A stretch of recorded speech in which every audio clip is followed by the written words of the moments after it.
Sports on Tap Detroit, brought to you by the Realtors of the Joe Wright Group, Jason Stiltner of Flagstar Bank, Time Out with Steven Scott, presented by Baldman Entertainment.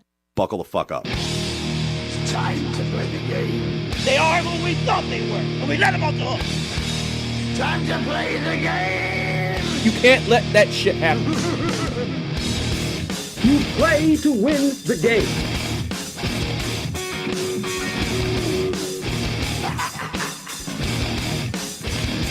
If we take a fucking tight end, I quit! Cannot win with him. Can't do it.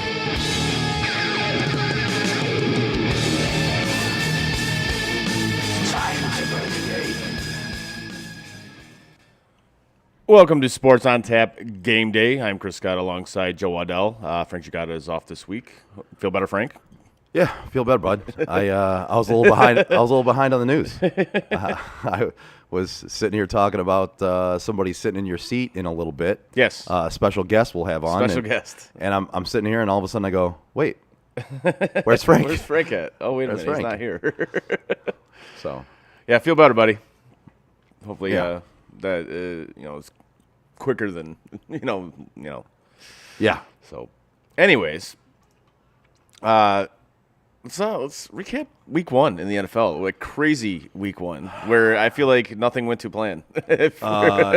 No, it for us it definitely didn't. No, I mean, certainly not. Like fantasy wise, Fantasy-wise, we had a lot of Yeah, I think a lot of correct. hits. Yeah, Yeah. we had a lot of correct prognosticating. yeah. Betting wise, not very good. not so much. We miss our betting expert Dan. We do 100%. And I could tell you he was talking to me off and on throughout the day and showing me what he was putting in. And I got to be honest with you, I don't know how he does it, but he hit on almost everything last week. And for having so many surprises, yeah. that's what there got me. I was like, wow, like how I don't even know how he does it. I don't either. It just last week was crazy. There's so many like upsets or games didn't go the way most people thought they would go. It was like okay, like we thought we had that Denver Seattle game locked, and no, No, no, not at all. it's like Not all. dude, come on, man. Not anywhere near locked. But for some stupid play calling and that, and we should have had it because I mean- they had the ball at the goal line twice and they fumbled twice. Fumbled twice at the goal line. Could have scored again and decided to run out the clock and kick a 64-yard field goal attempt. Oh, but in hindsight, Wait. looking back on it, we should have went for it. Which in turn lost me one of my fantasy matches because that missed kick took a point away and I was winning by like a half a point. Oh my so, god! Yeah, I think quickly Hackett's going to become one of my new. Oh, he's gonna be like Adam one of my- Gase? Yeah, one of my new arch nemesis Nice. coaches. He's Adam- going to be Adam Nagy? Adam Nagy. Hackett. Adam Hackett. There you go. I mean, so you had that game, which was nuts. The Cincinnati Pittsburgh game, which I did call correctly. I said Pittsburgh was going to win, and they You did. did. That you did. That was an intriguing game. The Bengals had numerous opportunities to win that game, and they didn't. They put it away. Once again, and listen, McPherson's one of the best kickers in the game Yeah. by all accounts, and yet he missed, was it 3 field goals in that game? Fucking kickers, man. I mean, fucking kickers. Fucking kickers. Like, it's your only job. I hate kickers. It's your so only much. job. What are you Oh doing? my god, I hate kickers so much. I always say if I was as bad at my job as weathermen are at their job and kickers are at their job, I wouldn't have a job. I mean, it's good work if you can get it. I mean, yeah. Right? And then we'll start off with week 2, the Thursday night game that was on Amazon Prime. Now, I didn't really have any issues with the stream. There was a glitch for like 2 seconds, and after that, everything was fine. See, you and I, we were talking about this that night. I saw people all over the Book of Faces. Oh, yeah, 100%. Saying Like, how bad it was. On And- Twitter.com, people were Yeah. just crushing it and And whatnot. I'm like, I mean, I'm sitting there looking at it going, I mean, mine's been fine. Yeah. I didn't have any problems. It lagged. Like, it was probably the same time yours did. It lagged for like 2 seconds, and the picture was off from the sound for like 2 seconds. Right. And then it fixed itself. Right. And that was it. I had no pixelation issues like people are talking about. I had no problem with the sound being on. Like, it was nothing. I had no problems. No, I really didn't either. But like I said, all over social media, I just saw people just trashing Yeah. like, the Amazon stream, which Yeah. I get it. You know? I mean, listen, if it's not coming through clear for you, I completely understand trashing it. I just was a little confused because I had zero issues. I'm like, what are these people watching? Like, what? Where are you watching your Amazon Prime at? Right? Are you watching Amazon Prime in the Amazon? Like, what? Is your internet connection that bad? Right, Is, like that, is what- that what we're doing here? Like, what's going on? But as for the game itself, the Chargers, they had that game. Like, this is what this team does. It's amazing to me. It's like they pretty much dominated the first half. And Even with a brand new coaching staff. Yeah. It's the same shit. It's the same thing. They get up in a game and they just can't seem to keep the lead. Their defense fizzles out. And I was talking to you about it before the show. A perfect play to capsulize that game was the interception pick six. Yeah. Gerald Everett was gassed. oh, you could see he was gassed. He's trying to get off the field. He tried to get off the field. The coaching staff didn't see it. He was still on the field, ran a route, and Herbert didn't realize he was gassed, threw it to him, and Everett didn't have enough gas left in the tank to even try to attempt to even get near the ball. And he picked it off and went the other way. I mean, it was not a great throw by Herbert. It wasn't. By any means, but Everett, if he's not gassed, makes a better attempt for that ball and at least maybe makes the tackle. It's not a pick six. Right. But as soon as that ball was thrown, you saw Everett. He just put his arms down and he was done. Mm-hmm. Like his mouthpiece fell out. He was picking up his mouthpiece the guy was going 99 yards the other way. Right. Like it was just that encapsulated that team in the second half. Well, you had that, and then you had the interception that wasn't an interception that I feel should have been an interception. I'm with you on that one. To me, it looked like he still maintained control of the did. ball before and after it touched the ground. I But, think that was a huge game changer. I Yeah. really do. And I'm sorry, the amount of calls that Patrick Mahomes gets, it's mind-boggling to me. he gets a lot at this point. He does, and you're starting to see him for the quarterback he actually is now. You're starting to see it. It's like, well, yeah, he's good, but is he like great? I don't know if he's great. I don't know at this point. I mean, that first game without Tyreek Hill Right. and with only Travis Kelce, he did look great. But then this last week, he looked very, very pedestrian. Yeah, I didn't. I mean, he made a couple of good throws. Whatever. As soon as he made that sidearm one, I'm like, oh, Wankfest. Let's I go. know. Wankfest. People are just gonna be letting go to that one. All right, I mean, exactly.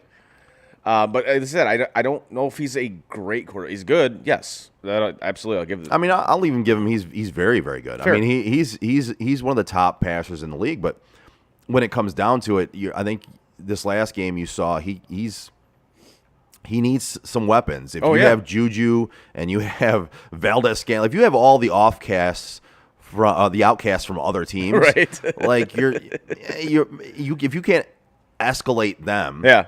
It's a perfect example is I know you don't really care for him, but Tom Brady. Tom Brady has always escalated the receiving core that he's had, and I can't deny that he has. He and absolutely because has. he's had cast-offs from other teams plenty of times and made them into household names, Right. made them into leading receivers in Shit, the league. Julian Edelman. I mean, Well, Wes Welker. Wes Welker. He was a cast-off from Miami. Yeah. He was a kick returner, and he brought Wes Welker in. He led the league in receptions. Right. I mean, what else can you expect from a quarterback at that point? Patrick Mahomes has yet to prove he can do that. this is accurate. Yes. Also, especially that game, which I thought was by far the best part of the game, is when Travis Kelce got a spine buster on the goal line. That was fantastic. Stone Cold. Stone Cold. It's like when you put it to Jim Ross announcing it, it's like, by God, don't do this. It's fantastic. The funny thing about that was, I think it was the week previous on his podcast, Kelce was talking about Derwin James. Yeah. He goes, that dude lays the wood, man. And then the following week, yeah. And then he just spine busters you on the field, and you're like, They just picked you up and just slammed you down. It was great. What's up, Frankie? Frankie chiming "Morning, in. Frank. Morning, Eddie. What's happening, fellas? Hope you're feeling all right, Frank." Yes.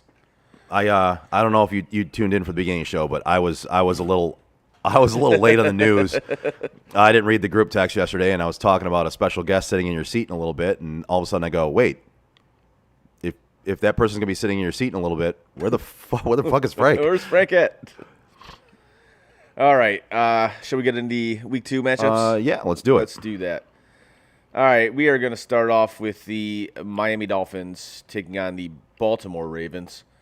Baltimore is laying 3.5 with 59% of the money on that.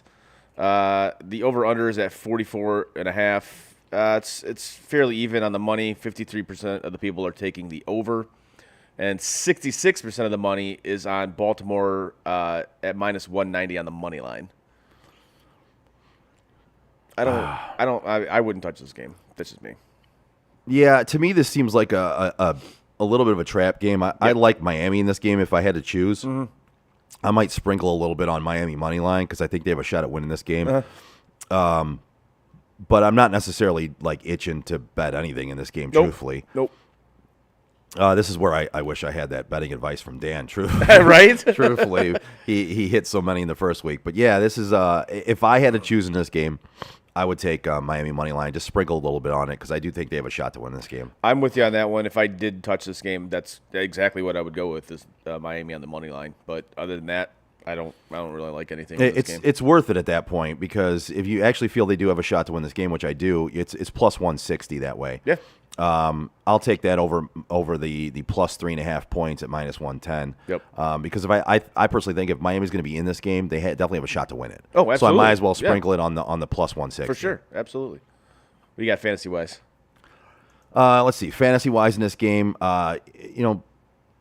New England they didn't really cover anybody last week, but they didn't. I mean, Miami didn't have to throw a whole lot. I Right. mean, you look, Tyreek Hill had 8 for 94, which in point per reception, that's a good stat line. I mean, you're playing him no matter what. Jalen Waddle, he looked pretty good at 4. I think he's going to have a big day today. 4 for Jalen Waddle. Yes. 4 for 69 and a touchdown. With Tyreek Hill taking the top off the defense and being that speedster, people forget Jalen Waddle is pretty fucking fast himself, man. Yes, he is. That touchdown catch he had last week showed what kind of a speed burst he does have once he gets the ball in his hands. Oh, absolutely. Tua to me, he looked pretty good. I mean, he wasn't elite by any means, but he's got an extra weapon. He's got Chase Edmonds in the backfield, which is also an extra weapon. He looked pretty good in that game to me, and I'd be okay with rolling him out there in this matchup as a second quarterback in a 2-quarterback league. I'd be fine with that. Not necessarily at the point to say where I'm comfortable starting to in a 1-quarterback league yet. No. But listen, if things continue and in some better matchups than Baltimore, who knows? I might be down for it pretty soon. He looked decent. In keeping with this game, if you do own J.K. Dobbins, he is out. He's most likely out for today. So. Gotcha.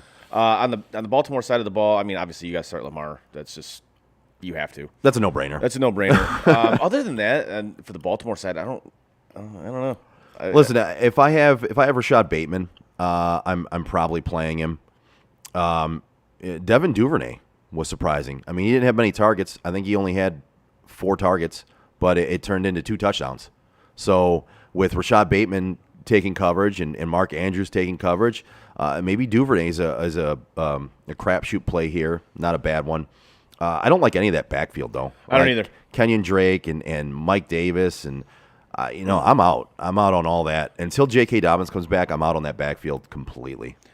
Yeah, that's for the Ravens. Again, besides Lamar and maybe Mark Andrews, I really don't see anybody that you really want to start. And if you have to, that's frankly unfortunate for you. But if you have to, like I said, maybe it's Rashad Bateman as a wide receiver 3 or a flex. Maybe it's Devin Duvernay if you took a flyer on him in free agency and picked him up. Maybe you take a flyer on him as a flex.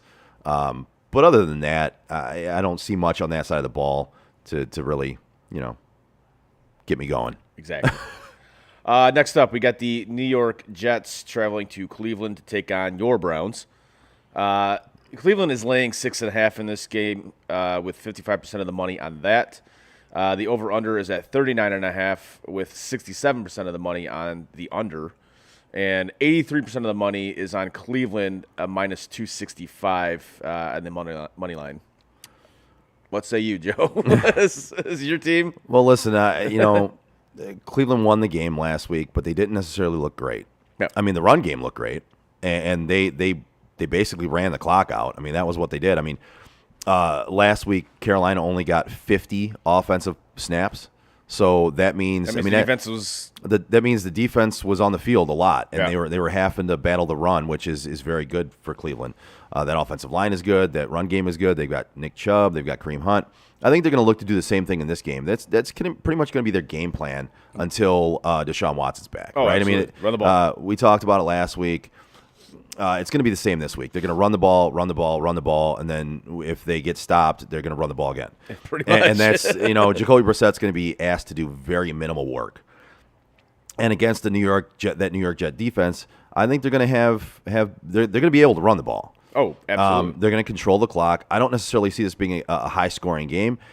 If I had to, I would actually take New York plus 6.5. I like that. I do like that. I don't think Cleveland's going to win this game by a ton. I think they're going to win, yes. I don't necessarily think they're going to run up the score. They're not going to win by a ton. It'll probably be within that 7-point range, which is why I would take that if I had to. Again, this is another one. I'm not jumping all over on any side of it. I actually do kind of like the under in this one, too. Yeah, 39.5 is really low for an under, but I'm if I had to, I would side with you on that one because, again, they're going to be running the clock out, running the game. And when you think about it, only 50 plays on offense for Carolina last week that's not a lot. That's not a lot at all. I mean, you're talking teams normally get like 65, 70 whatever. plays. 50 plays, that's a huge a chunk of plays you didn't have an opportunity on because Cleveland just ran the ball down your throat. Absolutely. And I honestly, like you just said, I think they're going to do the exact same thing today. Yep. So, fantasy-wise, obviously you're starting Nick Chubb. You just are because I think that dude's going to have another monster day. Is Flacco playing or is Wilson playing? Flacco's playing. Wilson's still out for at least, I think, another couple weeks. Not that it would matter because I think Zach Wilson sucks, but yeah, I wouldn't tell you to start him anyway. And we're yet to see. I mean, I kind of side with you. We've talked about I side with you on the Zach Wilson thing, but maybe he'll pan out. I mean, I know he's got to be better than Joe Flacco at this point in his career. Flacco did spread the ball around I don't know, man. quite a bit. I don't know. I mean, you got Joe Flacco dropping back to pass 59 times in the last game.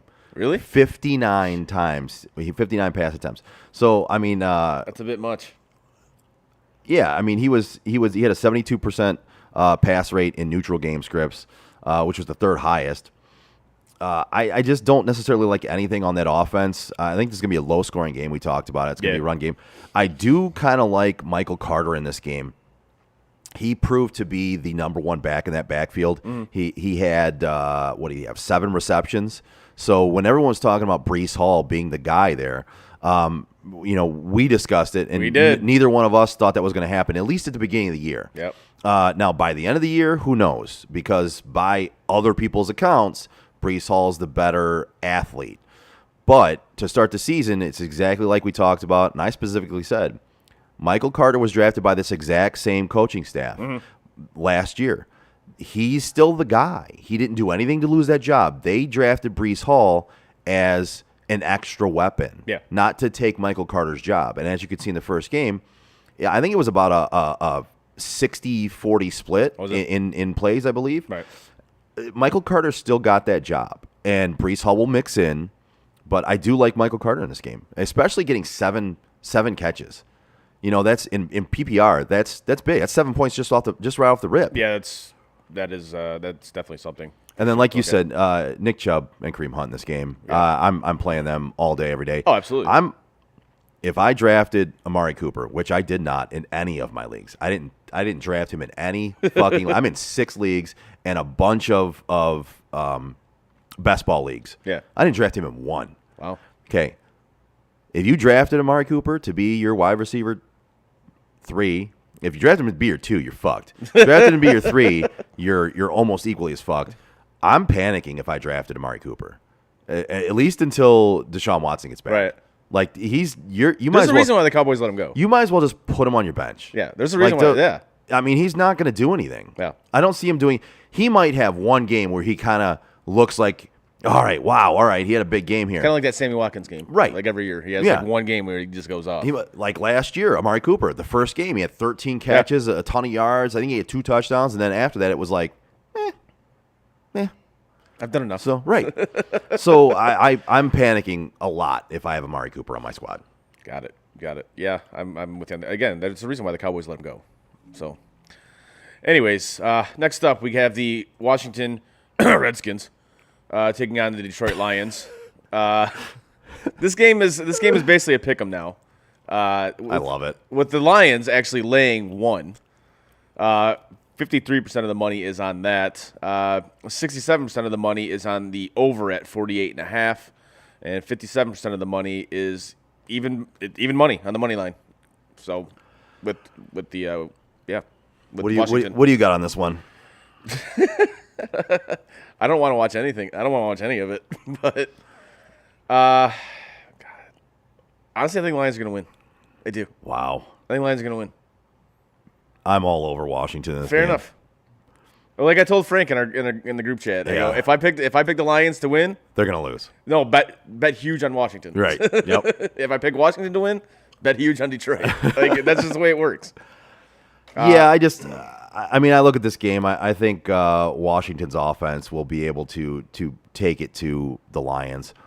By all accounts, looking at that game last week, the Lions looked pretty good on offense. They did. Right? I mean, they look. They ran the ball. They look pretty good, and DeAndre Swift looks like everything that we said he would be. But we said the offensive line has to stay healthy. Exactly. And it is not healthy. Well, and Ragnar's down. Yes. So he's not in for this game. Because this line started out at, I think, Lions were laying 2.5, and then with the news of Ragnar hurt, it dropped down to 1. And now it's a pick'em. That's basically a in some pick'em spots. game. Yeah, it's basically a pick'em game. So At BetMGM, you can get it at pick'em. is that right? Yeah. Okay. So the line has come down quite a bit, and I see Washington being the better overall team. Not that Washington's a great team; they're not.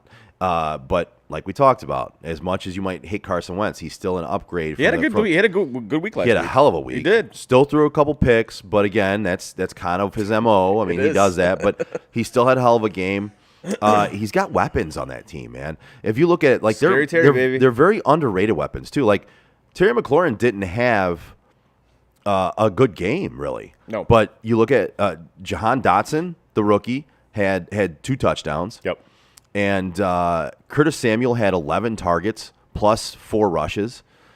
He's a guy that's very underrated. If we're going to talk fantasy, that's a guy that I was all over after that game. Like, yeah. If you're getting those kind of opportunities, if you remember back when he was on Carolina, he had a bunch of rush attempts. He was used as a receiver and a running back. And if Washington's going to use him in that same way, kind of like the poor man's Deebo Samuel, that's exactly what I was thinking of. If you're going to use him in that way, and he's proven to be good running the football, man, I'm all over that in fantasy. For like, sure. give me those opportunities. Give me those attempts. Every opportunity that your player has with the ball in his hands is just another opportunity to score. Oh, so yeah, absolutely. that's just getting you more points. Right.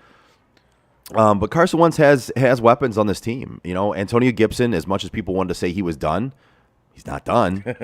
He's not. I mean, everyone wanted to say Brian Robinson was going to take his job. Now that Antonio Gibson had him shot. I mean, now that Brian Robinson got shot. Hope he heals well, by the way. Yeah, right. And by all accounts, he's fine, and he could be back by week 5, is what they're saying. Antonio Gibson looked pretty good, and you got J.D. McKissick coming out of the backfield as well with the receiving back. Mm-hmm. I just think the weapons on Washington will be a little too much for Detroit on the defensive side of the ball, because as good as their offense looked, their defense did not look good. And Philly made mistakes last week. Oh, they absolutely did. And still was able to capitalize against the defense. They were. I mean, granted, it helped that Hurts can run. Carson Wentz can't run. No, he used to be able to. Not I'm not anymore. sure he can anymore. No, I'm not sure he can anymore. Like fantasy wise, I really don't like anybody on the Lions. I don't think Swift's going to have a big day. That offensive line. That's one of the things we said is that offensive line has to stay healthy. Yep. For him to put up numbers, bigger numbers. Frank says Lions by 1 million. Lions by 1 million. All right. That's not a homer pick. Not at all. How's that Kool-Aid tasting, buddy? Well, I think he's doing that because maybe because I took Washington. I don't know. But if you're taking Detroit, I might put a bunch of money on Washington. Yeah, he's not feeling good, man. He feels like he's dying. Yeah, that's not good. That's not and then good, he said, bro. not literally. Yeah, I hope you feel better, Yeah, no shit. but that's not good. Getting back to the fantasy aspect of this, I don't know. Other than maybe Terry McLaurin. I mean, I'll be honest with you. I like the offenses, both offenses in this Okay. game. I would play. Listen, I know you said you don't think Swift's gonna have a good game. If you draft him, you have to play him because you drafted him high, right? Yes. I'd play him. I'd play St. Brown.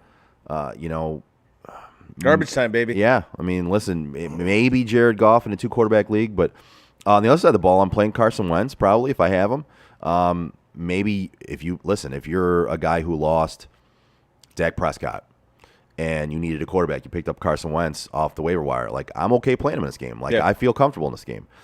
And Antonio Gibson, you're playing. I like the entire receiving core. I really do. I think all three of them could have a big game. And that's going to be the problem with this team going forward is you're never going to know which receiver is going to have a big game because Jahan Dotson had 2 touchdowns. He only had, 5 targets. Terry McLaurin only had 4 catches, but he's the best receiver on the team. And then you had Curtis Samuel, who had 11 targets, Right. plus, I believe, 4 carries. So any one of those guys could go off in any game. I think I'm comfortable playing all 3 of them. Maybe not on the same roster, but if I have any one of the 3 of them, I'm comfortable playing them in this matchup. Okay. Next up, we got the Colts taking on the Jaguars. Indianapolis is laying 3 on this one. 54% of the money is on Jacksonville getting the 3. 65% of the money is on the under at 43.5, and 59% of the money is on Indianapolis money line at -157. I have this as a get-right game for Indianapolis. I think it better be. Yeah. I think Indianapolis is going to win this game pretty handily. Okay. That's just a feeling. And I like Jacksonville this year. We talked about it. I actually like Jacksonville to be a little bit of a sleeper team this year, have a better season. But I think I see this game as an Indianapolis get-right game. I think Jonathan Taylor runs wild in this game. Yeah, I agree. I absolutely agree. Like if you have him in your lineup, yeah, he's gonna get you some points for sure. Yep.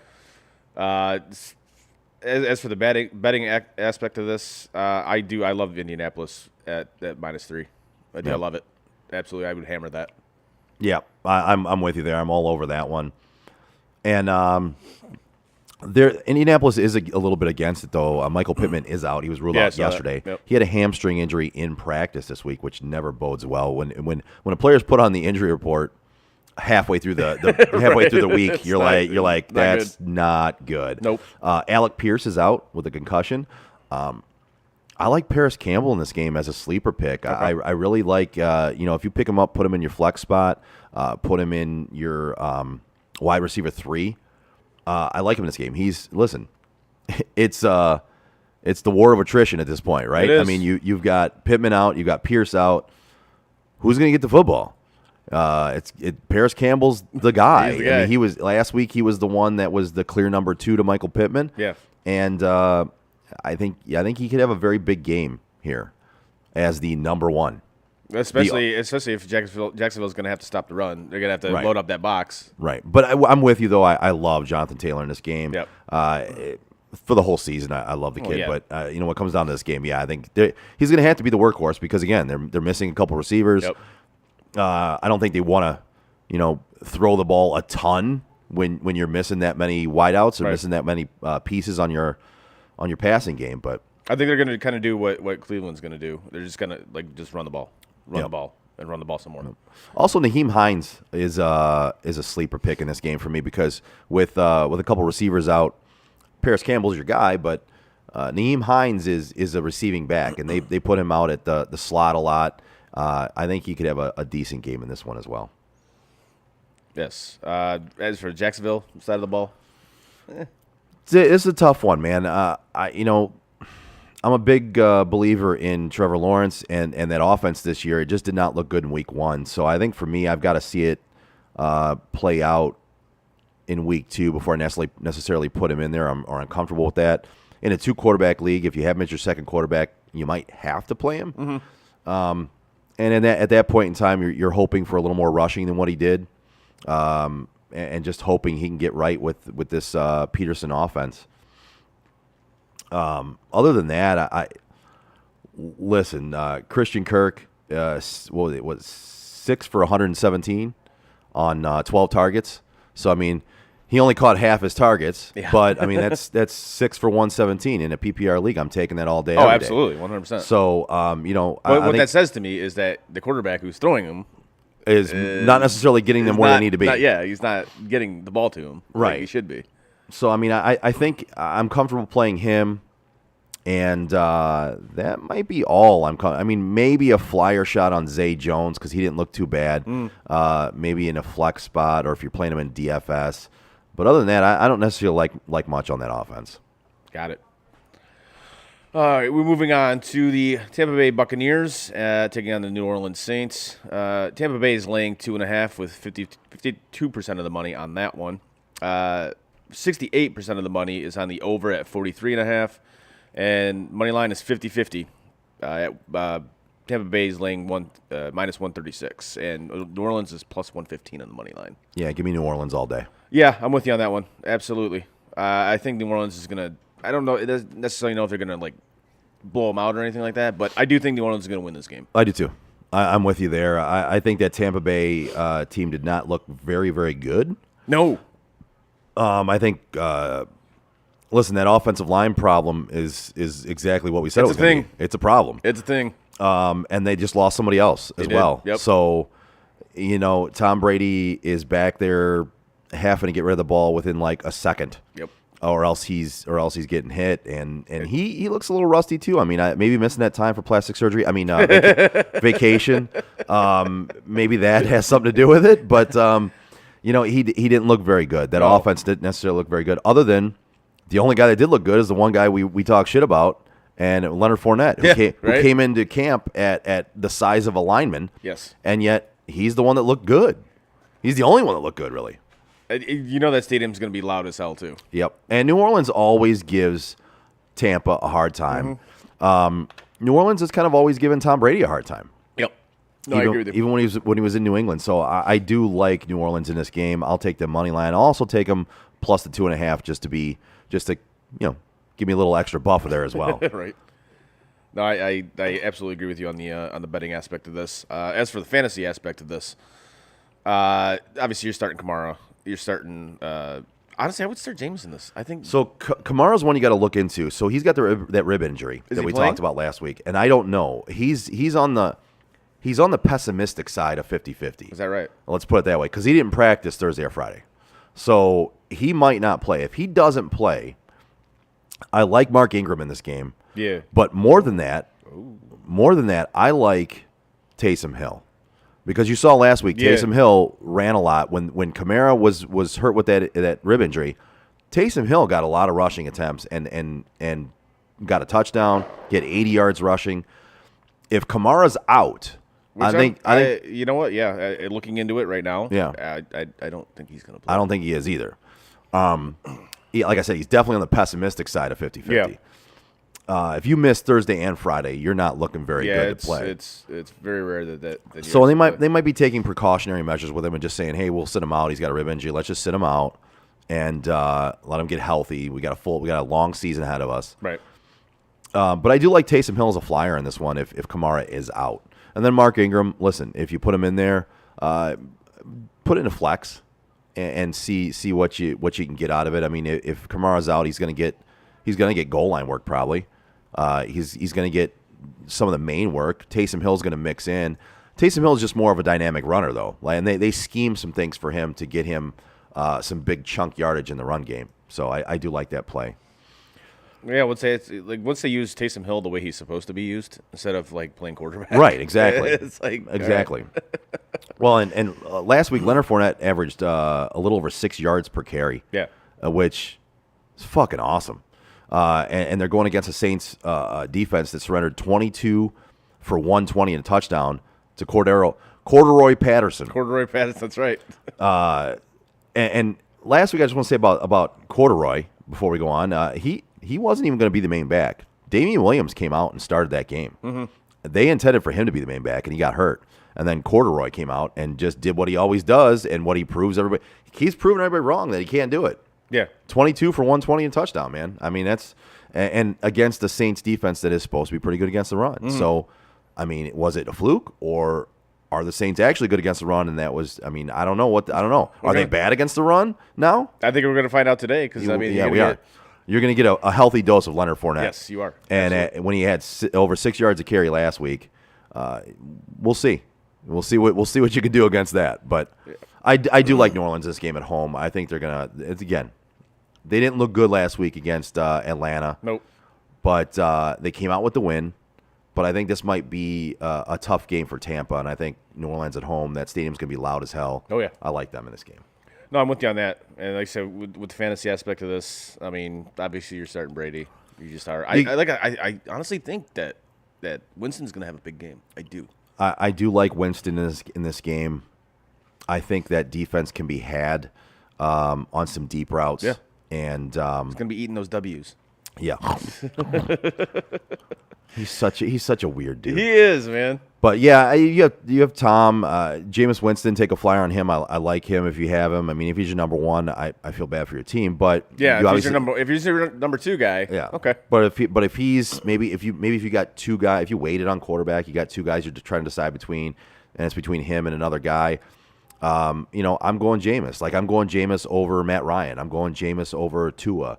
I'll take Jameis over.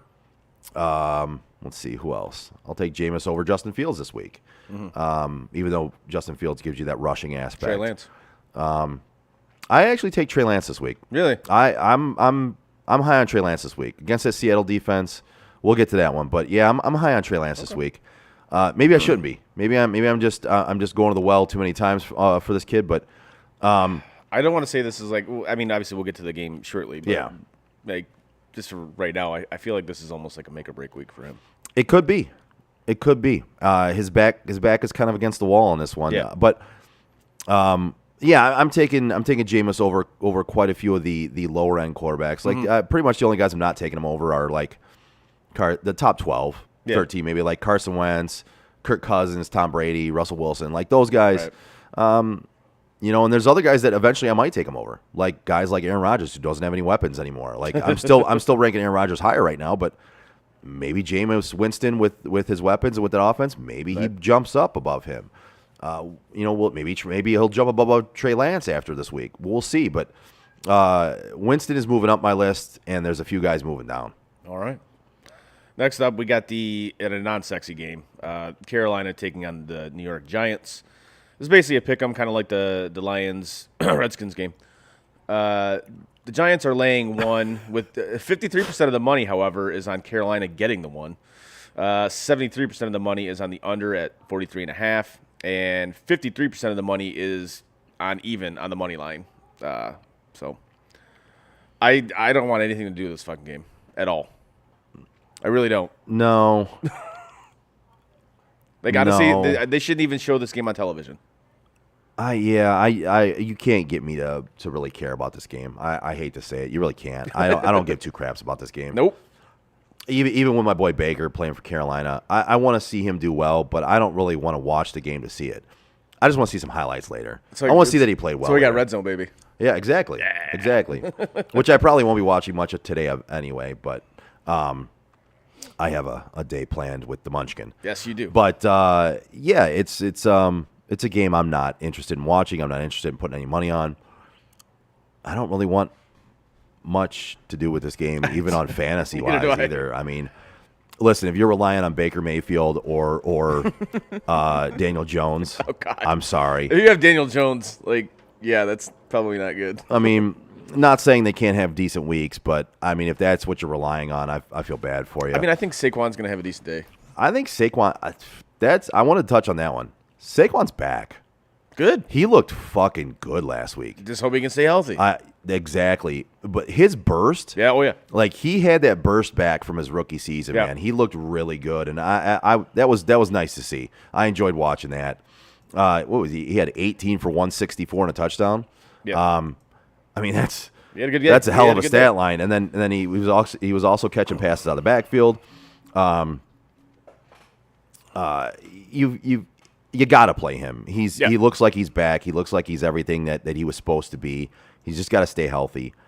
Other than that, I don't like anything in this game. I like Saquon a lot, but That's about it. that's about it. Moving on. Moving on. In a game that used to be a very sexy matchup, I don't necessarily know about that anymore. The Patriots are taking on the Steelers. New England is laying 3. What 78% of the money is on Pittsburgh getting the 3. 71% of the money is on the under at 40.5, and 79% of the money is on Pittsburgh money line at plus 125. Yeah, I like the Steelers, man. Give me Steelers. I do too. And I hate taking the Steelers, but I really do like the Steelers in this game. I'm sorry, with Matt Patricia calling plays, no. I don't like anything the Patriots do. No, and I really can't believe that the Patriots are favored in this game Yeah. in Pittsburgh. Like, it doesn't seem right to me. It doesn't. I know I'm with you. T.J. Watt's going to be out for a little bit, but that defense still looked pretty damn good. Yep. He's not the only person that makes that defense go. You know what I mean? No. Like, it's not just him. So, yeah, I'm with you. I like Pittsburgh in this game. I'll take the 3 points with Pittsburgh all day. I might even sprinkle a little bit on them. Money line. Yeah, I would go straight money line on this one, personally. But I do love, and frankly, I just like Pittsburgh to win the game. I agree. If Najee's is fantasy aspect, if Najee Harris is healthy, because I know he's having some issues with his foot or whatever. Well, listen, he had that Liz Frank sprain. Which, for running backs, Well, and the sprain is not quite like the main Liz Frank was it fracture or whatever it is. Yeah, it's like- a sprain, but like- it's still very painful. Still And not then he also had a play last week where I thought he was going to be out for the year. Like he got bent over, and I thought that knee was gone. Yeah. He was in a walking boot after the game, but it looks like he's going to play. He looks like And he he probably won't be 100%. But listen, Najee at less than 100% is better than a lot of backs at 100%. So I think you still got to play him if you have him. yes. Yeah, it's. I mean, so last week, Tua and Miami beat New England with basically a pass centric offense, a pass happy offense, a little bit. So I think you're going to see the Steelers kind of go to the pass game in this one. Trubisky dropped back 38 times last week. So Yeah. I think honestly this might be a game where, listen, if Trubisky doesn't play a little better in this game, we could possibly see the first benching of the year in halfway through this game at halftime. Right. They might trot Kenny Pickett out if Trubisky can't get the offense going against this New England defense in this game. I think it's very possible. I think he's the first quarterback on the hot seat right away. Listen, Deontay Johnson, you're playing. Chase Claypool. Listen, we talked about how weird it was they put him at slot, right?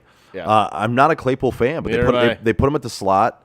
He had an okay game. He was pretty active, and they rushed him 4 times. So, again, maybe kind of like a poor man's Deebo Samuel, maybe they're going to try and use him and get his athletic ability, the ball, more than just trying to throw it to him. The dude's a clown. I don't like him. I don't like him as a can't- person, I can't but stand him. if they're going to use him Yes. like that, then in fantasy, I'm totally fine with trotting him out there and putting him on my roster. You know what I mean? Like, if you're going to give him rushing attempts and put him in the slot, and he's going to tower over slot corners, yeah, I'll take that, as long as the quarterback can get the ball. We'll see. I mean, I think Trubisky has a bounce back game today. I do. I don't think you'll see him benched. I know they want to play Pickett. I get it, but you got to do his best for your football team. Mm-hmm. Again, if he's going out there and he gives you the best chance to win, you got to keep him in there. You have to. Obviously, we'll see what happens today, but I do agree with you that I think he is on the hot seat, and I think it's become even hotter if he struggles today. Especially if he starts out struggling. So, I mean, we'll see how that goes. But other than that, like I said, I like Pittsburgh in this game. I do. Yep, with you there. All right, next up we have the Atlanta Falcons taking on the Los Angeles Rams. Holy shit. The Rams are laying 10 in this game. 51% of the money is on Atlanta getting the 10. 60% of the money is on the under at 46.5, and 77% of the money on the money line is for the Rams at minus 550. That's pointless to me. Stay away from the money line on this. Yeah. That's, I think if I were going to do anything money line, listen, if you put a little bit on the money line for Atlanta, if you think they have a shot in this game, maybe it's worth it. Maybe they actually have a shot in this game. What I would do is I would go to DraftKings. DraftKings has it at 10.5.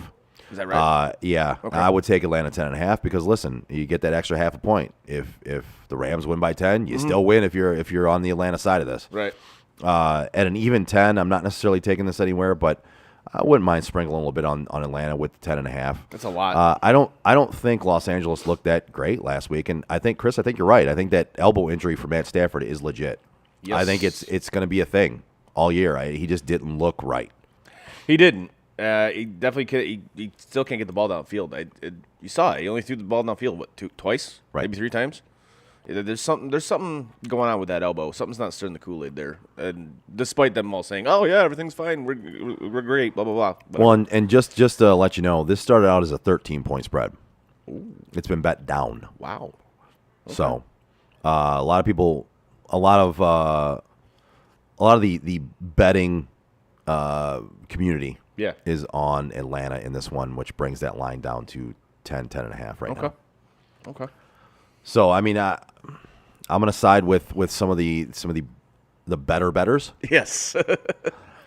in this one, and I would take them. I would go to DraftKings, get it at 10.5. Okay. I was just looking at FanDuel. They still have it at 10. But. Yeah.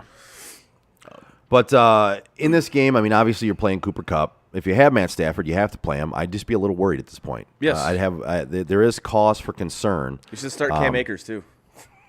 Yeah. Yeah. Go ahead and start him again. Start that guy. But bouncing off of that, I do like Darrell Henderson in this game. Yeah. I think. Listen, this will be a positive game script for rushing the football for LA, and Darrell Henderson is at this point he's the main back. He's the guy. So I'll take his rushing attempts. He also sees the ball in the passing game a little bit. I think this is a get-right game for Allen Robinson. I think Robinson could have a decent game today. Listen, after last week, what did he catch? One pass? I believe so. He had 2 targets. Yep.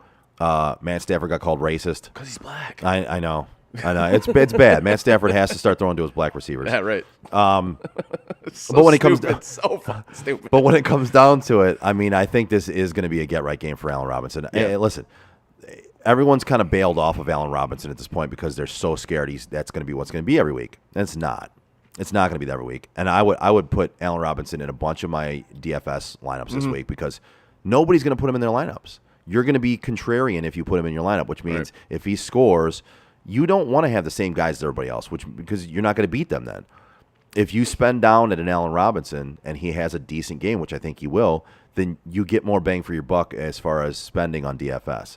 I would definitely take him in DFS, and I'm playing him I drafted him in one league, and I'm not bailing on him. I'm playing him this week. He had a shit game for me last week. I still won in that league. I'm going to trot him out there this week. As for the Atlanta side of the ball, Kyle Pitts. And listen, Drake London and Kyle Pitts both had 7 targets last week. Yep. So the defense made it their goal to take Kyle Pitts away, which most defenses will. Kyle Pitts will be okay, folks. And in the words of Aaron Rodgers, Relax. relax. I have Kyle Pitts, so I was kind of worried about it, but I do agree with you. I think he'll be fine. He will be fine. I am still going to tell you, I think he'll be the tight end 1 by the end of the year. I can see that. And that's with having a shit game in his first game. But his talent level is just too good. It is. And they're going to find ways to get him the ball. And I think this will be a get-right game for him. Listen, it's not necessarily a great matchup against L.A. for him. No. But again, last week they didn't utilize him a whole lot. So they're going to make an attempt, and Marcus Mariota will make an attempt to get him the football. They will get him open. He will get the football. I expect a really good game out of him. I hope so. And if need it. in DFS Yeah. or in a 2-quarterback league, if I'm having to start Marcus Mariota this week, I'm okay with it. I like that play in DFS. I like that play in a 2-quarterback least I think he's going to have a good game. I like it because I think he's going to get a lot of garbage time points. I think that could be the case. Yeah. At least even if they're trailing by 7-10, he's going to have to throw the ball, Yep. right? So, Yep. and I think one of the things that makes that plus 10.5 in this game for me good on the betting side is even if Atlanta's losing by more than that, garbage time, you can come back and make it within reach. And make it to where it's within. So the Lions do that shit all the time. All the time. So I do like that passing attack in this game today. And of course, if you have Corduroy, I mean, at this point, stop sitting him because you don't think he's going to do very well. You don't think that's who he is. Corduroy is Corduroy at this point. You put him in your lineup and just pray that he keeps having these games. The dude's got a great motor and great pad level, so you got to play him. Yeah, he does, Marinelli. Oh, my God. Next up, we have the Sea Chickens taking on the 49ers. The 49ers are laying 9 in this game. 69% of the money is on Seattle getting the 9. 57% of the money is on the under at 40.5, and 59% of the money is on San Francisco at minus 420. So that's pointless. I think it's a huge spread. I honestly give me Seattle getting the 9. If I had to touch this game, that's what I would take. Yeah. That huge spread tells me that Vegas wants everybody to take Seattle. Fair. Because that just seems abnormal for a spread for me. After San Francisco just lost to Chicago last week, right. in that game, like the way they did, it just, to me, it's Vegas pointing you in the direction of Seattle, because Seattle had a good game and won that game against Denver, right? And so everyone's kind of high on Seattle, low on San Francisco, and yet the line is still 10. Mm-hmm. I mean, that's 9.5, 9, whatever it is. Yeah. Across the board, it's anywhere from 8.5 to 10. Oh, is that right? Yeah, it's really, really widespread there. Right. If you go to FanDuel, it's 8.5. DraftKings is 9.5. But yeah, it's, to me, this is Vegas pointing you in one direction, and anytime Vegas points you in a direction, I always want to go in the opposite direction. Yeah. So for me, I would take San Fran in this game. Okay. I would go to FanDuel and get this one at minus 8.5 if I was on that side of it. If you're on the other side of it, go to BetMGM, get it for 10. But yeah, I'm on the San Francisco side. I would go to FanDuel, get it for minus 8.5. Right. And the thing in this game is, that was a rain-soaked game San Francisco played in last week. Yeah. They're talking 80% chance of rain in this game. Are you kidding me? Nope. Jesus. Nope. But I think in this game, so if you're a Trey Lance believer, or if you've got Trey Lance and you drafted him late and he's your quarterback, right? If you've got no choice, because a lot of people were drafting him as their number one, and he was late as a number one. He was like a lower end number one, but he was still somebody's number one. Right. I still play him in this game. Like you've got to until it's dire. Like this week is kind of the week where you might want to panic if he doesn't have a good game. But even in this game script with 80% chance of rain, right? He still ran the ball. What was it 40% of the runs they had? He was 40% of the run game. So that's way too much. It's too much. But again, fantasy wise, I'm okay with that then, because if my quarterback's still going to be getting me rushing points, right, and he's got a chance for rushing touchdown or whatever, yeah, I'm okay with that. I'm a believer in Trey Lance. I think this will be a get-right game for him. I've got him ranked as my number 5 this week.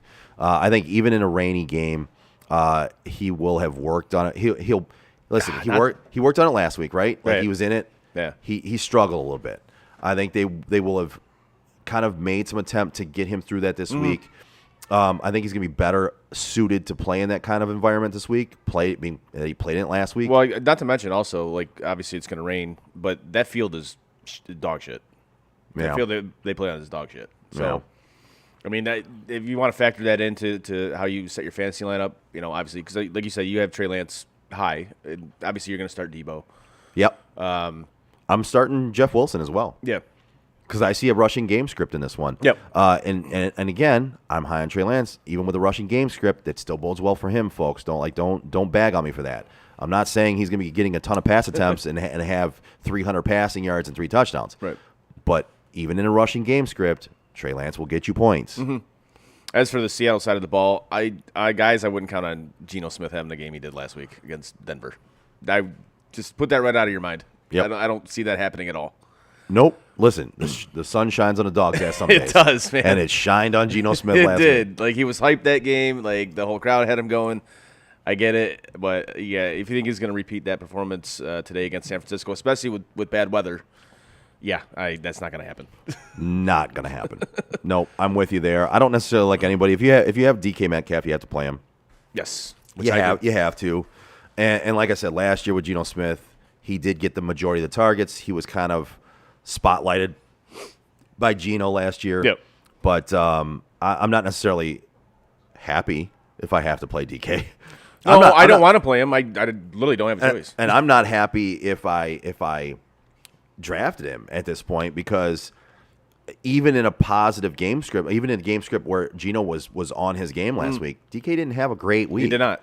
So I'm a little concerned at this point. I'm not full on panic mode if I have DK, but it's a little concerning. No, I'm with you. You know what I mean? Trust me, I get it, because like I said, he's on my team, so I 100% get what you're saying. Like, it's the opposite of the way I am with Kyle Pitts. Like, a lot of people panicking on Kyle Pitts after week 1. Right. I'm far from that. I am comfortable with Kyle Pitts. But with DK, I'm slightly concerned. I am, yes. Yeah. Next up, we have the Cincinnati Bengals taking on the Dallas Cowboys. Cincinnati is laying 7 in this one with 83% of the money on that. 58% of the money is on the over at 41.5. 87% of the money is on Cincinnati money line at minus 335. Yeah, I don't necessarily want to touch this game. I'm with you on that one 100%. I don't really like either side in this game. I mean, listen, Dallas could make it a close game. They've got a defense that can play, right? But that offense, Cooper Rush. I mean, he started one game last year. He had a decent game. But the only thing I would even remotely touch in this game is the over. That's it. And what's the over at? 41.5. Okay. Yeah, I wouldn't be against that, because Cincinnati can put up points, and even with Cooper Rush in there, I think Dallas can put up some points, even if it's garbage time points. Exactly. I think I'm with you there. I could possibly see myself putting some money on the over, but I don't like either side of this one, really. No, neither do I. I really don't. Like, fantasy aspect, obviously, Joe Burrow, Jamar Chase. Yeah, and I love Joe Mixon in this game. Yeah. I'm putting him in almost every DFS lineup I can put. Right. I really do love him in this game. They're saying T. Higgins should be cleared to play. And if he's cleared to play, I like him in this game. Mm-hmm. If he's not cleared to play, I really like Tyler Boyd as well. I think you could put him in there and feel comfortable about that. This is the Cowboys side of the ball. Cowboys side of the ball, listen, I don't like much other than, so if you lost Dak and Cooper Rush is the guy you went out and got, right? If he's the only option you had, Right. You got to play him, and you got to hope that he has the game he had last year when he started, and it was like 300 yards, a couple touchdowns.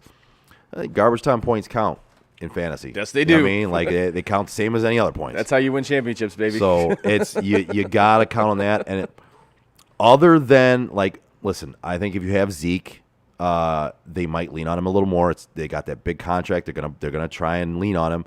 And without Dak, they're gonna have to try and lean on him a little bit more. Oh, absolutely. So, and last week, rushing attempts from Zeke to Tony Pollard, they showed they prefer rushing the ball with Zeke. Tony Pollard got some receptions, but Yeah. I think he only had like 4 rushing attempts Yep. to Zeke's 13. So Zeke is still the guy in the backfield for rushing attempts. I mean, he's going to be the guy. They're going to lean on him. They paid him that big money. They're going to run the wheels off of him as much as they can. Him and CeeDee Lamb, I think CeeDee Lamb could have a big game because Cooper Rush is gonna. I think Cooper Rush is just gonna zone in on him, and he's gonna. I think CeeDee Lamb could have probably like 15 fucking targets today. I can see Dalton Schultz having a decent game, too. Dump off. I think check exactly. I think it's down. going to be his like safety valve type thing. But a lot of people are panicking on say Dalton Schultz and CeeDee Lamb because Dak isn't in there. Well, last week with Dak in there, they didn't do much either. Right. So Cooper Rush, when he was in there last year, he's zoned in on his number one. Yeah. I think Dalton Schultz, you're okay with skating with it. Maybe you knock him down a little bit on your board, but I think you're still okay with skating with him a little bit. Yep. And with CD, don't panic. I mean, I know it's not ideal, but he could get peppered. Listen, for the amount of quality targets he would get with Dak, he's just going to get quantity of targets with Cooper Rush, I think he's going to get more targets, which then will pan out to be probably the same amount of fantasy points you wanted out of him and Dak.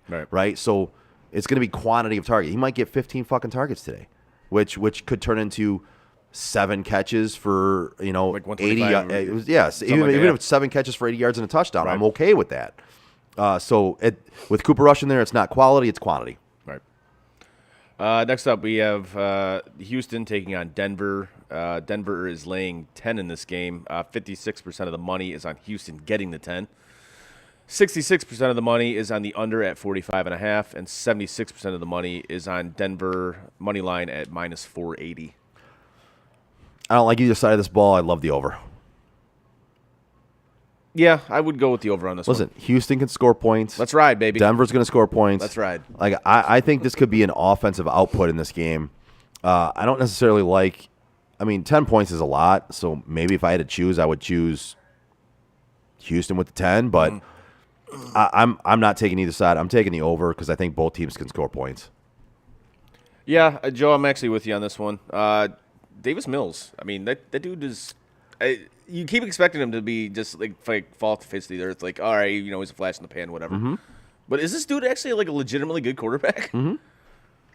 And you know my thoughts on quarterbacking in this league. I find it's very difficult to be a bad quarterback in the NFL, as the rules Right. as the rules are currently constituted. Right. I find it very difficult to be a bad quarterback. But some guys find a way to do it. Some guys do find a way to do it. That's accurate. But I mean, listen, I'm with you. I feel like Davis Mills. I keep waiting for him to fall off and not do anything. Mm-hmm. I feel like he's just proven everybody wrong time and time again. He has, and he's a guy that. Yeah, I'm gonna get rid of something on our stream here real quick. But I feel like he just keeps putting out positive outings. he does. And Brandon Cooks is a guy I'm playing. Mm-hmm. Listen, O.J. Howard last week, I think he only had 2 catches there, 2 touchdowns. I mean, I wouldn't necessarily count on that every week, but No, certainly not. But Davis Mills can get you some points in this game. I like Brandon Cooks. That offense will put up points. They have Rex Burkhead, who will look pretty good. I mean, and then they have the rookie and Dameon Pierce, who he didn't outplay Burkhead by any means, but he still is a good running back. I don't think you bail off of the Dameon Pierce bandwagon yet. You know what I mean? Like, he didn't have a great outing, but I think you still got to roll him out there in this one. Mm-hmm. Don't bail yet. Like, if you drafted him high, which a lot of people ended up doing because he shot up draft boards. He did.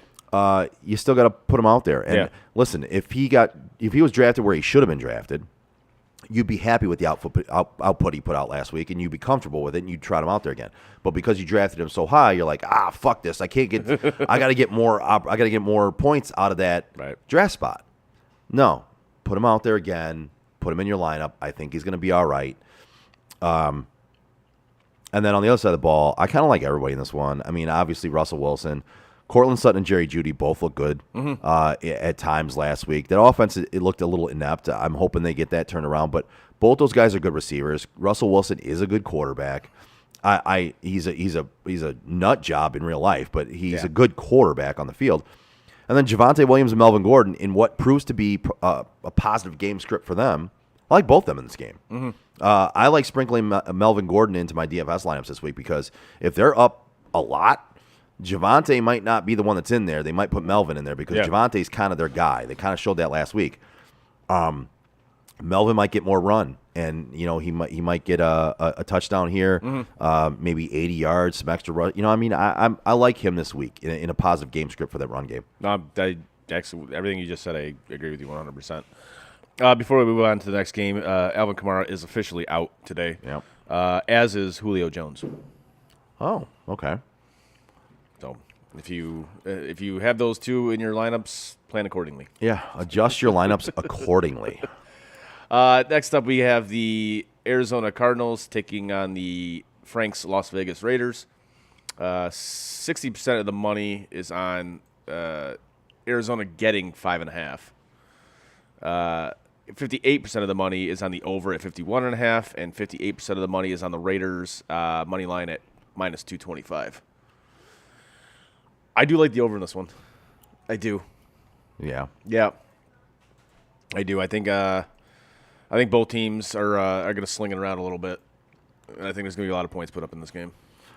I tend to agree with that one. Sorry, I was taking care of something on our feed here. Oh, okay. I was deleting a spam comment on our feed. Got it. So no, I like the offenses in this game for sure. Mm-hmm. I think there could be a lot of points put up in this game. Hence the over under of 51.5. I think I'd still take the over in this game. Yeah. I do like Vegas in this game. Not sure I like them 5.5, but maybe I kind of get that down a little bit. Maybe I go an alternate spread and I go with 2.5.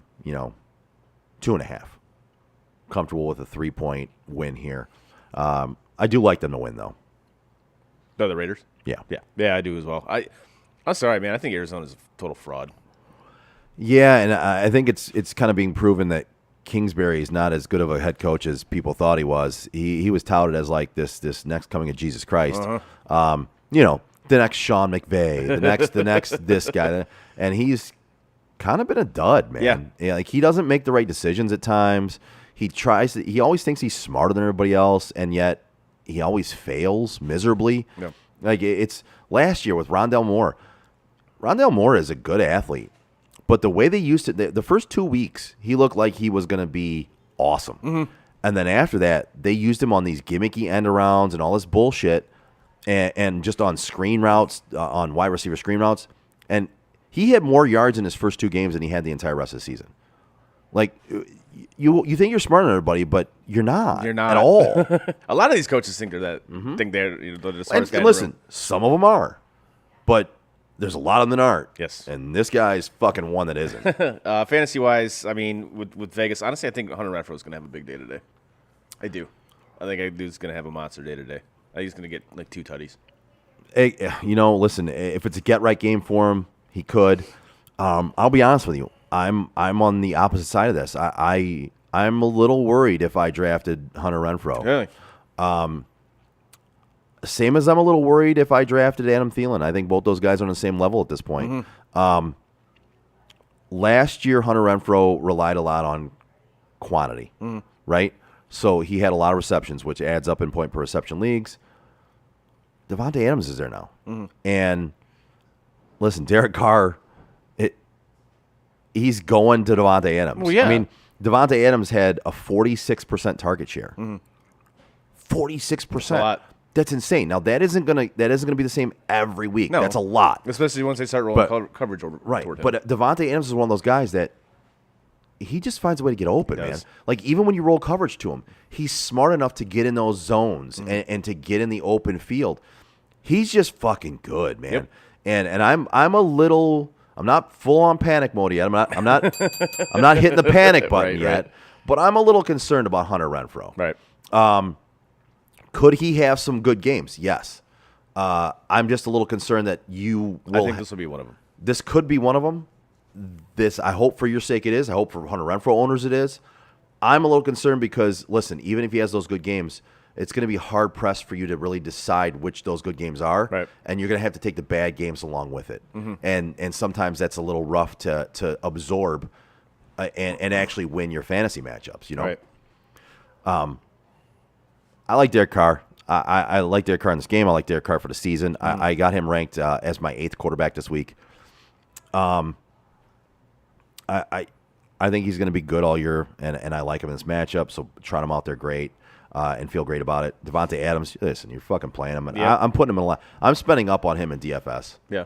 I'm comfortable with spending up on him in DFS. Same with Justin Jefferson. I think if week 1 shows us anything, it's that I think this is the year of the receiver. Yeah. I think it's kind of been trending toward that. It's been trending towards Yeah. that, but I think this year is really going to be the year where you look at it and these guys are just going to have monster years. Yep. Devontae Adams, Cooper Kupp, Justin Jefferson, Jamar Chase, Stephon Diggs. like Stephon Diggs. Like Yep. you're going to have. Oh, speaking of, we'll get to that game later, but Yeah. somebody's banged up. I saw that. And yeah. Yeah, I saw that. But yeah, I think you're going to see all these guys be consistent and have really, really good games all year. Yes. Do you think anybody on the Arizona side of the ball? Listen, Kyler Murray, you drafted him, you got to play him, right? Yeah, yeah. I mean, I've got him ranked at number 6 for the week. The Raiders' defense can be had. But I don't. I mean, Zach Ertz could have a good game in this one, and if I have him as my tight end, I'm okay with that. I'm comfortable putting him out there. Yep. I'm okay with putting Kyler out there because I listen. I have him ranked as number 6 for the week. I'm a little concerned with that offense until Rondale Moore comes back, until Hopkins comes back. I don't know if they have the weapons they need without those guys. So once Moore's back from the injury and once Hopkins is back from a suspension, I like it a little more. Yeah. But I still think Kyler can get you those points every week and be consistent enough that he's not going to be the guy you really wanted when you drafted him. No, I think there's going to be a lot of garbage time points. Yeah. This one. Yeah. And listen, I think this is going to be back and forth. This is going to be a wide open game. Mm-hmm. So I think he's still going to get you the points. All right. Next up, we have the Bears taking on the Packers. Bears. For the Sunday night game. Green Bay is laying 10. Money's evenly split on this 50-50. 56% of the money is on the under at 41.5, and 58% of the money is on Green Bay money line at minus 480. I wouldn't touch the money line in this game unless No, I was hell going no. Bears. Honestly, I might sprinkle a little bit on the Bears money line because I think they do have a shot to win this game. I know Lazard is back. That Green Bay offense does not look good. I know the running game looked good with A.J. Dillon, and they have Aaron Jones, but someone was just off. And I know last year the first game was really bad for them as well, so don't panic, relax, in the words of Aaron Rodgers. But Speaking of Aaron Rodgers, I believe this is a bounce-back game for him. I think this is a bounce-back game, period, for Green Bay. And not to mention, Rodgers, he owns the Bears, and this game is at Lambeau. he really does own the Bears. And this game is at Lambeau, so Yep. I think Rodgers has a monster day. I do. Yep. Yep. I kind of side with that, and actually on the other side, I think Justin Fields. If we're talking fantasy, I'm on board with him. Mm-hmm. I think there's gonna be garbage time points. I know Frank doesn't like Justin Fields, but His hatred for Justin Fields is. I know it's bad. It's something. I do still believe he's going to be a good quarterback in the league, Right. and I would play him. But I'm with you here. I think Green Bay wins this game. I'm just not comfortable giving up the 10 points though. That's a lot. That is a lot, and I would stay away from this. Honestly, betting wise, I would stay away from everything in this fucking game. But I think I might take over 42.5 though. 41.5. Oh, I got it 42. Is it 41.5? I got 41.5. Even better then. Yeah, Yeah, I I'll got say. I 41.5. think I might take the over in that one. Okay. Because listen, even if the Packers are throttling Chicago, they do have offensive weapons. They can come back and, Right. and it could be over very easily. Bears. The Bears. Next up, the first of. Oh, we did fantasy. We did fantasy. We talked about fantasy, guys. Did we not? Oh, not really. Oh, no. Sorry, my bad. All I right. thought we did. No, you're good. I mean, I went into Justin Fields, but Yeah. no, I like Justin Fields in this game a lot. Yeah. I think you're right about Aaron Rodgers. I think this is a bounce back game for him. If you have him, I'd still put him out there, put him in your lineup. I feel comfortable with that. I got him ranked as number 9 this week, just under Derek Carr. I think it's going to be a bounce back game for him. I think they'll get Aaron Jones more involved in the passing attack, and he's got Alan Lazard coming back. Which I think is huge. I think this is going to be big for him. He trusts Alan Lazard. Now, Alan Lazard is not Devontae Adams, so don't get it twisted. Alan Lazard is not going to put up Devontae Adams' numbers. Just because he takes over the number 1 spot from Devontae Adams doesn't mean he's going to put up that production. But Aaron Rodgers trusts him. He'll go to him more. I do believe he's going to have an impact on that passing attack and Aaron Rodgers. And I really like A.J. Dillon for the entire year on rushing. Listen, he outrushed Aaron Jones. And I think that's going to continue throughout the year. I think Aaron Jones is going to be used more in the passing game. A.J. Dillon's going to be more of the running back. But A.J. Dillon will also get some receptions. So I really like him for the year. I like him in this game. On the other side of the ball, Justin Fields. And listen, I know people are against him, but David Montgomery. Listen, I know Khalil Herbert looked like he had more burst and had more jump, but they still, passing game script, David Montgomery was the guy that was in there. So in a game where you're looking, it's going to be they're going to have to pass. I'm still comfortable putting David Montgomery out there. I think it's going to be a little bit. You got to have a couple more games before I start panicking on David Montgomery. He has proven he can be the lead back. He's proven he's not a shit bag. You know what I mean? So don't panic yet. I'd still play him. Next up, the first of 2 Monday Night Football games, which is I actually kind of dig. I like that they're doing this. Yeah, I'm down with that. Tennessee traveling to Buffalo to take on the Bills. 61% of the money is on Buffalo laying 10. 57% of the money is on the under at 47.5, and 91% of the money is on Buffalo money line at minus 450. So stay away from that because it's just pointless. Yeah. God, I really don't. I think that spread's way too much. I mean, if I had to take anything, I would take Tennessee plus the 10. Okay. I might even spend a little bit and get it at 10.5, just to be safe with that half point. But, Right. again, Tennessee plays Buffalo hard. They play them tough. They do. I think Tennessee could have a bounce back game in this one a little bit. They didn't look very good last week. They lost to the Giants, which, I don't think fucking anybody really saw that coming. No, like we talked about at the beginning of the show, like nothing went according to plan. Yeah, that wasn't. Buffalo looks good, man. But I think they'll win this game. But I would take Tennessee points in this one if I had to. I don't want to do anything to do with this game betting wise, but if I did have to take something, I agree with you. I would take the Tennessee getting 10. Fantasy wise, I mean, obviously you're starting Henry, you're starting Allen, you're starting Diggs. You're starting Henry, but I'll be honest with you, he's one where I'm real close to hitting the panic button on.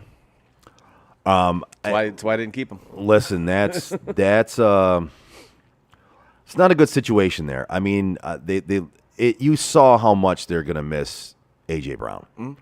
Now, Treylon Burke is, by all accounts, a good wide receiver. I like him. He's a rookie. You got Kyle Phillips. He looks like he's going to be pretty good. And you've got Robert Woods, who has proven to be a good receiver on Buffalo and in L.A., but it just doesn't look like that passing attack. It doesn't look like Woods is fully recovered from that knee injury. It doesn't look like the passing attack is going to be what it was. So they're going to start stacking boxes more than they used to against Derrick Henry. And I'm close to hitting the panic button on him. I'm very close. Not only that, just with all the wear and tear on that dude's body, like how much he ran the ball at Alabama, and then how much he's running the ball with Tennessee, that shit catches up to you, man. Oh, yeah. It just does. Yep. And then once you start getting hurt, again, we talked about it before the season started with CMC. Yep. Like those injuries just don't go away. They're there. Nope. Especially for running backs. No, and if you're looking at that passing, if you're looking at fantasy-wise, like I got Ryan Tannehill as my 24th quarterback this week against that Buffalo defense. I got him ranked below Mitch Trubisky. So, oh wow. Okay. But I got Josh Allen as number 1. So if you're a Josh Allen guy, if you got him on your team, obviously you're putting him out there and you're putting him in your lineup. Right. But I'd feel really comfortable with him getting points in this game. As far as Derrick Henry goes, like I have him ranked around 10 or 11. You have to put him out there. He's got the ability to score. He has the ability. I'm really close to hit the panic button on that team. If they can't get him more lanes to run through, it's going to be very tough sledding for him throughout the year. Now, did we figure out if Gabriel Davis is going to play today? So that's the whole thing. Yeah. Gabe Davis was added to the injury report late in the week, and what I just said earlier about Michael Pittman, when you're a player added to the injury report late in the week or in the middle of the week, that never bodes well for playing. What was his injury again? I didn't see what his injury was, but up right now. Ray wants to know when she's coming down. She can come down right after we're done with this next game. Ray's going to come down and make her pick, and she can say hi to the camera and make her debut. So I don't know. I wouldn't trust that Gabe Davis is going to play at this point, and even if he does play, I wouldn't be comfortable with it because injuries in the middle of the week are not good. No, he's got a ankle injury. Ooh, yeah. My guess he's not going to play. I would go with he's probably not. Yeah. So listen, was it Isaiah McKenzie? Yeah. I'd be comfortable putting him on as a flex if Gabe Davis doesn't play. He's still officially listed as questionable. So okay, but but it's a Monday night game, so you won't know until after the game starts today. So my guess, I would play it safe and I would sit him. Find somebody else. Yep. I would sit him. I'm with you on that one. Unless you have McKenzie, or else unless you can pick up McKenzie, then you have another option. Like if you have another option in one of those Monday night games, if you have a backup receiver in those Monday night games, great. Then you can wait.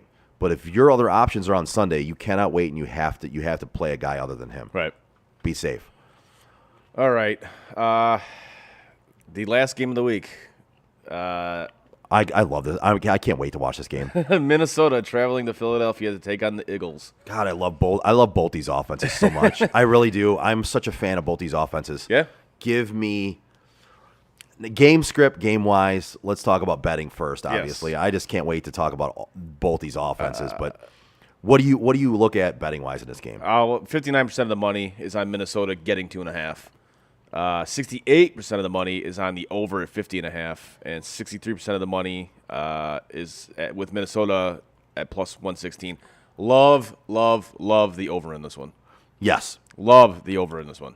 Yes, I don't think I could say enough about the over in this one. Yes. I would be all over the over. Yes. All over the over. Yes.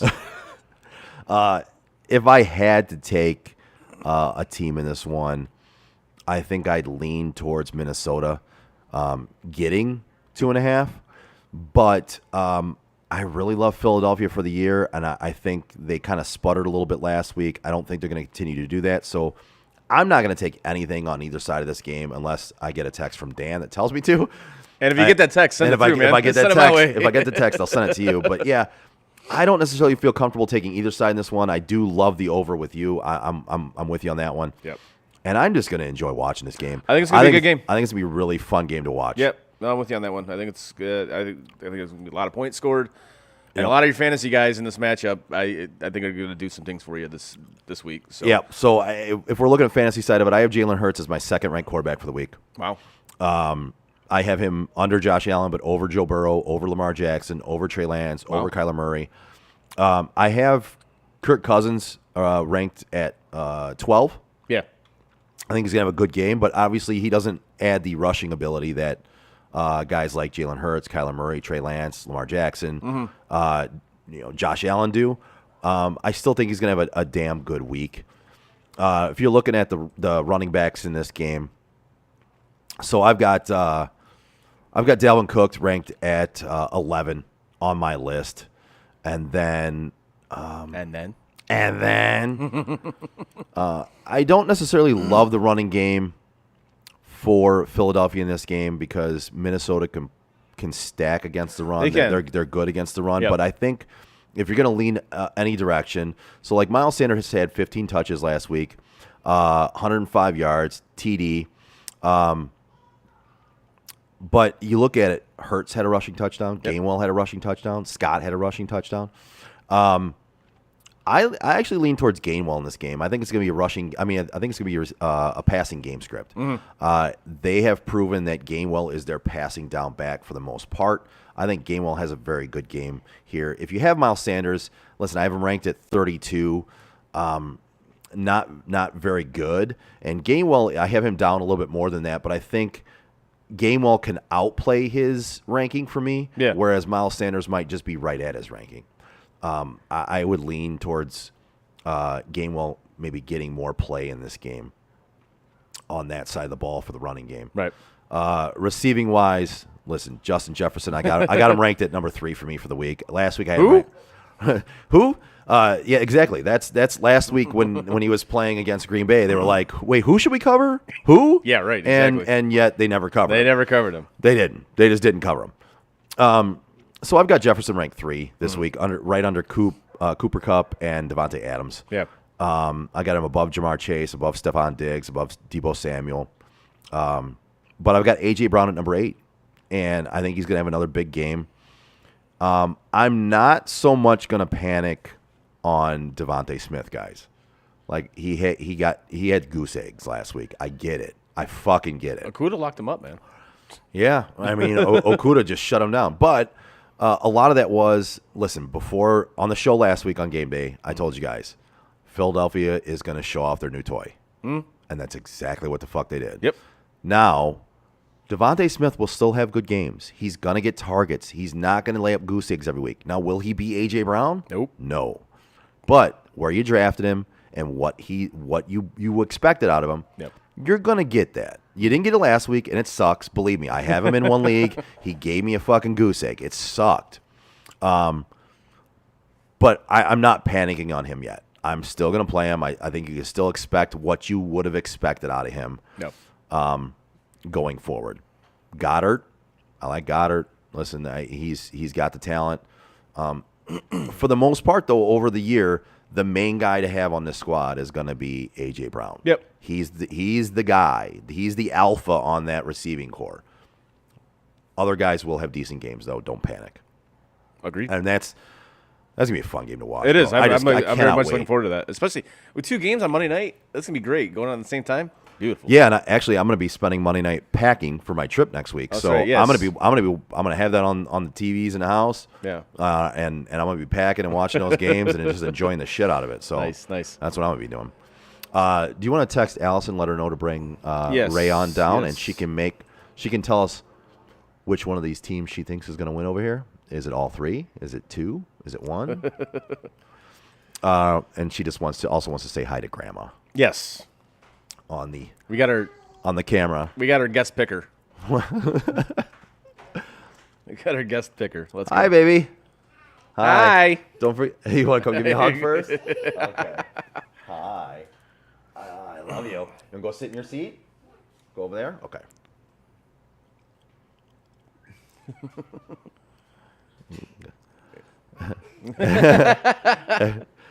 Everybody, this is Raylan. Say hi. Say hi. Whoop, hold on. Let me say hi into the microphone. There we go. This is my daughter, Raylan. And as you can see, she's wearing her Nick Chubb Cleveland Browns jersey, which you guys got for her birthday. We did. Yes. And she loves it. Daddy loves it. Yeah, of course. So we have a question for you, honey. Can you look at these flags up here? These 3 flags. Yeah. Okay. Now, can you tell me, are all 3 of them going to win? Or tell me which ones you think are going to win. That one. That one's going to win? Yeah. I love you so much. Are any other teams going to win up there? Are either one of those other teams going to win? Nailed, Daddy. I see. Oh, wow, I see.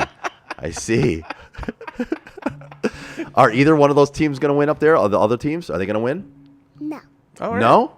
Oh. All right, then. All right. Listen, if you're correct, you're coming on the show every week. Seriously. All right. Frank, she just said both their teams are going to lose, man. Well, she is a little biased towards that flag Fair. because it flies in my house at a lot of places. Right, so. exactly. And she's wearing the jersey. But do you want to turn to the camera and say hi to anybody? Hi, Grandma. Outstanding. Good job, Raylan. Nicely done. Good job. All right. Well, that brings us to an end of game day. Yep. You can stay there, honey. We're going to bring the show to a close while you're here. Okay? Good? What? You got something else you want to say? You want to go back with Allison? Go ahead. You can go back with Allison. Love you. All right. So that's going to bring us to an end of game day. That was our special guest, my daughter, Raylan. That was great. Oh, God, I love that kid. All right. Anything else before we get out of here? No, just again with the betting advice we give, take it with a grain of salt. Like, just spend what you can. Don't spend what you don't have. That's just dumb. Don't do that. Gamble responsibly. Please gamble responsibly. And with our betting advice, with our gambling advice, definitely take it with a grain of salt. When Dan's on the show or when Dan has picks on the website listen to him a lot more than you do us. 100%. Way more. And I honestly, I hope your fantasy weekends go as planned. That'd be great. I know I want it to go as planned, but we shall see. Other than that, no, I got nothing. All right. Enjoy your football Sunday. And we will not have a show this Tuesday. Nope. We have a couple of us have previous engagements. Yep. You have a baseball game. I do. Playoff game. Playoffs. Talking about playoffs? Yeah. I am going to be out of town for business, so we will be back next Sunday for game day. Will be our next show. So tune in next Sunday at 10:30 a.m. for game day for Week 3 of the NFL. Enjoy your football Sunday. Enjoy your week of football. Enjoy 2 games tomorrow night, which is going to be fun. Yeah. And good luck to everybody out there, and we will see you next Sunday. Peace out. Yep. Down the field. Fuck this shit, I'm out. Fuck this shit, I'm out. No thanks, don't mind me. I'ma just grab my stuff and leave. Excuse me, please. Fuck this shit, I'm out. Nope. Fuck this shit, I'm out. Alright then. I don't know what the fuck just happened, but I don't really care. I'ma get the fuck up out of here. Fuck this shit, I'm out.